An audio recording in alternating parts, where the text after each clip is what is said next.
سام خو ډېر زیات دی خو ما درته مبتدئه وویله بله مې درته معتاده وویله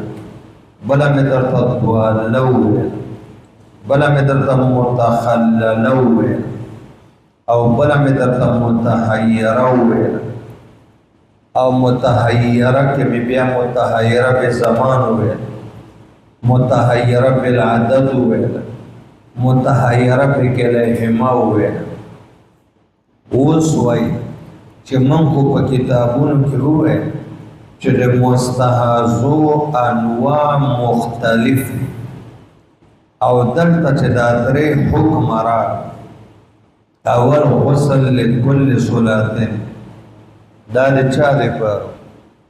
دویم جمع بین صلاتین بغسلین دا د کمې مستحاضې دپاره او بیا غسل مرتن واحدتن او وضو لکل صلاتین دا د چا دپاره وی دا خو مختلف انواع ذکر شوی امام طحاوی بالله رضی ته جوړی چې دا هر قسم مستحاضی دي هر قسم اول حکم ټولو ته شامل ټیک دا چېرته به سهله بنت سهیل راغلی او هغه به څه معتاده چېرته به فاطمه راغلی هغه به معتاده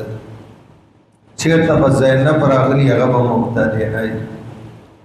چېرته به بادیه راغلی هغه به متخلله و امام طحاوی وایي که د دې مستحاضو تعلق د هر قسم سره ده دی لپاره حکم اول غسل لکل صلات او بعضې وایي چې دا غسل لکل صلات دا د هغې لپاره و چې هغه متخللی یو ټیم کې پاکی بل ټیم کې بیا بیماری شروع شي و زمونږ د احنافو مذهب دا ده چې نه د ټولو لپاره بیا چې دې کې لږ مشقت زنانه نبي پاک ته راغلی شکایت یې وکړ نو بیا ورته وویلې زینب بنت جهش خور څوک وه شیخ صاحب حمنته بنت جهش چې زما بیماری ډېره زیاته وایي ته په خانه کې کښېنه چې ته د سوروالي په ځای زیړوالی وګورې نو بیا اوبو نه پاڅه پاکو اوبو باندې ولامبه او د دوړو منځونو لپاره یو موسم بیا چې کله دا مسله ګرانه شوه بیبیانو د مدینې شکایت وکړ د عراق نه ښځې راغلې عبدالله ابن عباس ته نو بیا آخري حکم دا راغی چې غسل مرتن واحدتن اوس دلته به تاسو ته ووایي فریق ثانی چې چا دا ویل چې غسل جمع بین صلاتین به غسلین هلته د عایشې ابۍ یو روایت راوړی ورپسې غسل مرتن واحدتن په دې کې باندې عایشې ابۍ یو روایت راشي نو موږ وایي ګوره داسې کېدی نه شي سوال نه پیدا کړي چې عایشه ابۍ د یو مرفوع روایت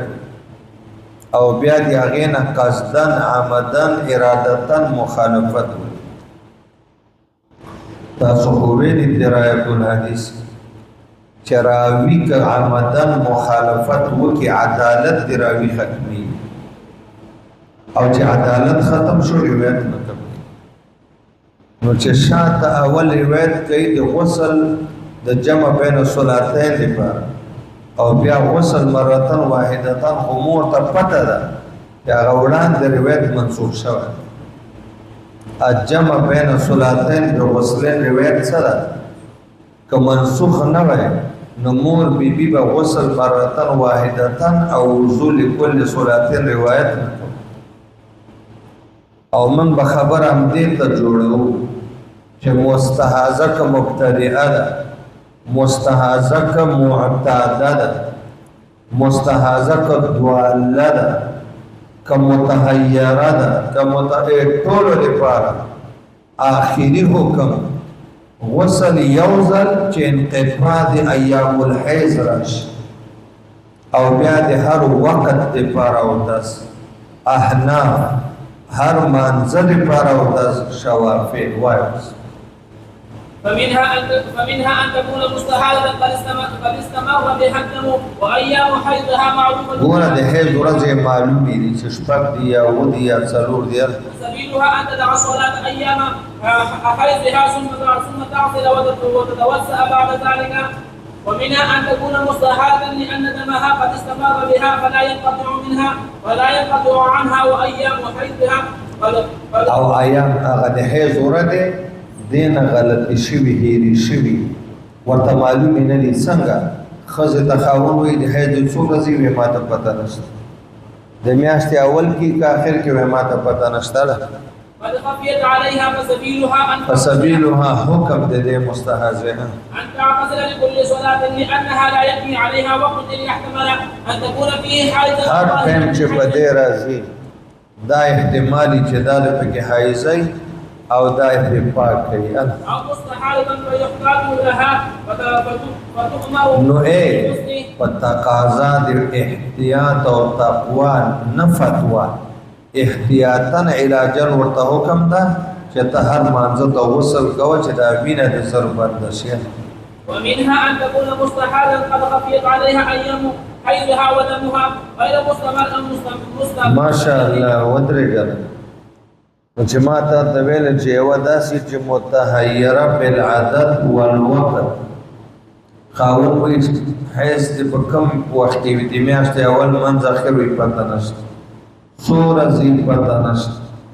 ام وقت ورته معلوم نه ده ام ورځ ينقطع ساعة ويعود بعد ذلك هكذا. یو دوه درې ګنټې پاکې بیا وینه شروع شي. هي في أيامها كلها فتكون قد أحاط علمها أنها في وقت انقطاع دمها إذ اغتسلت حينئذ غير ظاهر من حيض طهرا ويوجب عليها په کوم ټایم کې زه پاکم یم داسې نه چې پوره پاک یم، بیا احتمال شته چې وینه شروع کېږي. فلها أن تصلي في حالها كما أرادت من چې په کوم ټایم کې پاکه شوه غسل یې وکړه چې څومره لمونځونه کولی شي ودې بذلك الغسل إن أمكنها ذلك.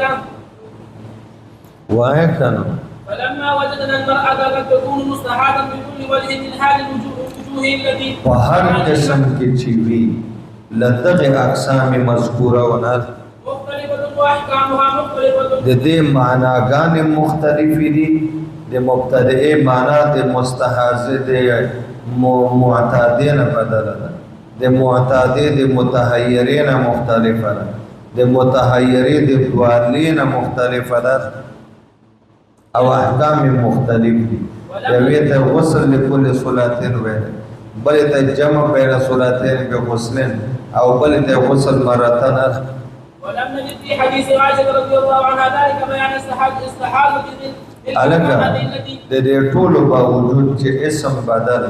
معنا بدل، حکم بدل، خو بیا هم هر یو ته مستحاضه ویل کېږي. او دا پته نشته چې د مور بیبي نه کوم روایت نقل اول چې جمع بین صلاتین بغسلین دا کوم قسم مستحاضه وه. أمر النبي صلى الله عليه وسلم لها بما ذكرنا أي مستحاضة هي لم يجوز لنا أن نحمل ذلك على وجه من هذه الوجوه دون غيره إلا بدليل يدلنا على ذلك. بس دغه اقسامو کې به موږ په یو قسم عمل کوو. ونظرنا في ذلك هل نجد فيه دليلا. فإذا ذكر ابن إدريس إلى آخره والمجالد بن سعيد وبيان قالوا سمعنا عامر الشعبي يحدث عن قمير المرأة مسروق عن عائشة رضي الله عنها. قمير دا د مسروق بیبي دا او مسروق د عائشة بیبي شاګرد أنها قالت للمستحاضة تدع الصلاة أيام حيضها ثم تغتسل غسلا واحدا وتتوضأ عند كل صلاة. ګوره غسلا واحدا یو غسل او د هر منځه لپاره او د استیار وخت. نو دی عائشة بینه چې مخکې روایت راغله او دوه ورځې مخکې ته چې غسل بکې د جمع بین صلاتین لپاره. خو معلومه دا شوه چې دلته د عائشة بینه دا روایت راغی مخکینی حکم لاړه ختم شول. به قال حدثنا حسين بن نصر الى اخره عن فراس وبيان عن الشعبي وذكر باسناده مثله. ولما روي عن عائشه رضي الله عنها ما ذكرنا من قولها الذي افتت به بعد رسول الله صلى الله عليه وسلم. نبی پاک د وفات نه پس د مدینه مستحاضه بچی عائشه ابي دراتله او حکم به تنه وغوښته نو امتقه حکم به ورکو چې غسل به مرتن واحدتن وکړي او باقي بعد. وكان ما ذكرنا من حكم المستحاضة أنها تعتصر لكل صلاة، وما ذكرنا أنها تجمع بين صلاتين بغسل، وما ذكرنا أنها تدعو الصلاة أيام أقرائها ثم تعتصر وتتوضأ لكل صلاة، وقد روي ذلك كله عنها. ثبت بجوابها ذلك أن ذلك الحكم هو الناسخ للحكمين الآخرين لأنه لا يجوز عندنا عليها. دا دوه آخري حکم لاړ منسوخ شو. ولی منسوخ شو؟ زکه جایز نه ده د عائشه ابي لپاره چې قصدن عمدن د یو روایت په خلاف فتوا ورکړي. روایت کړه د جمع بین صلاتین به غسلین او فصله فتوا دی ورکړي چې غسل واحد او باقي منځونو لپاره د سنت. وتوفي بالمنسوخ ولولا ذلك لسقطت روايتها. او کچیرته داسې وي چې روایت صحیح او فتوا په خلاف د روایت ورکی نو عدالت ساقط شو. کم راوی چې د خپل روایت په خلاف فتوا ورکی روایت عدالت ساقط شو. راوی کې خلوی خبر عدالت چې عدالت لا د روایت بلار معلومه دا شو